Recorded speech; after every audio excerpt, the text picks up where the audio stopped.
Hi friends, Lilibet Hong, South Korea. Salute! Friends, nandito ako sa police station.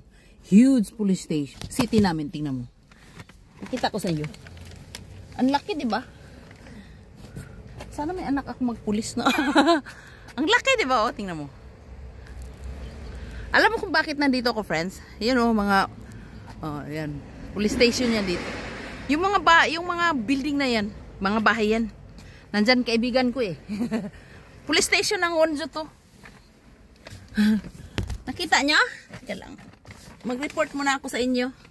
Sa aking lakad ngayon. Ano ba report mo, Lili?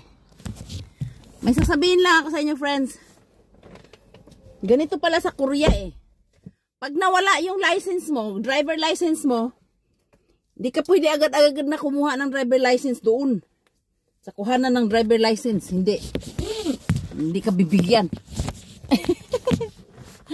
Ano ba?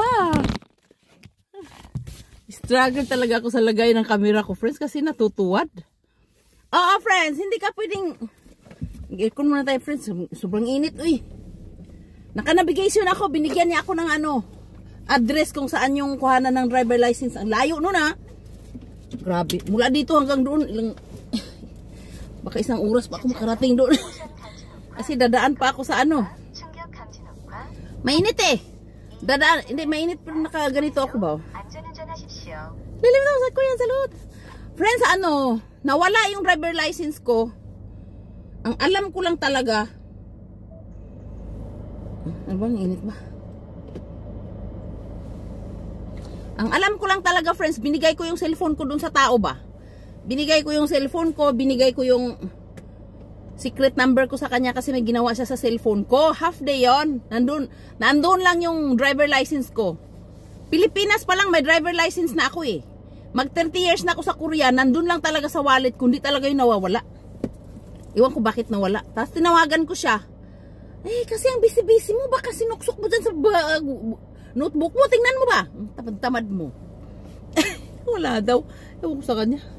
Wala tayong magagawa eh. Kailangan natin kumuha ng driver license. Kaya mag-drive tayo ngayon papunta doon.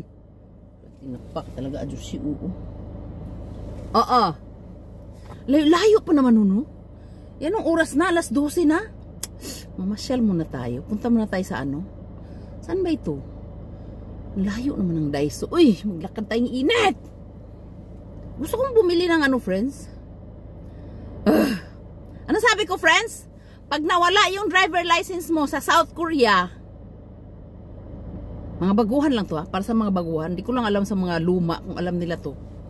Huwag kang dumiretso doon sa kuhanan ng driver license, hindi ka bibigyan. Bumalik ka dito sa police station. Pero huwag kang pumunta sa police station ninyo, sa Sigul. Doon ka pumunta sa city. Sa Sigul, alam mo yung Sigul? Sa barangay, hindi ka bibigyan. Nakasara na ba tayo? Oo, hindi ka bibigyan. Sasabihin niya sa'yo, pumunta ka doon sa sa pinakamalaking police station sa city, sabi niya. Excited pa ako, friends. So, pumunta ako gabi. Duman ako doon, after work. Hindi ako binigyan, tapos, kinabukasan, Sabado. Di pumunta ako dito, Sabado. Hindi rin ako binigyan. Diyos ko. Sabi niya, hindi pwede Lunes hanggang Biyernes lang. Ay, naku po.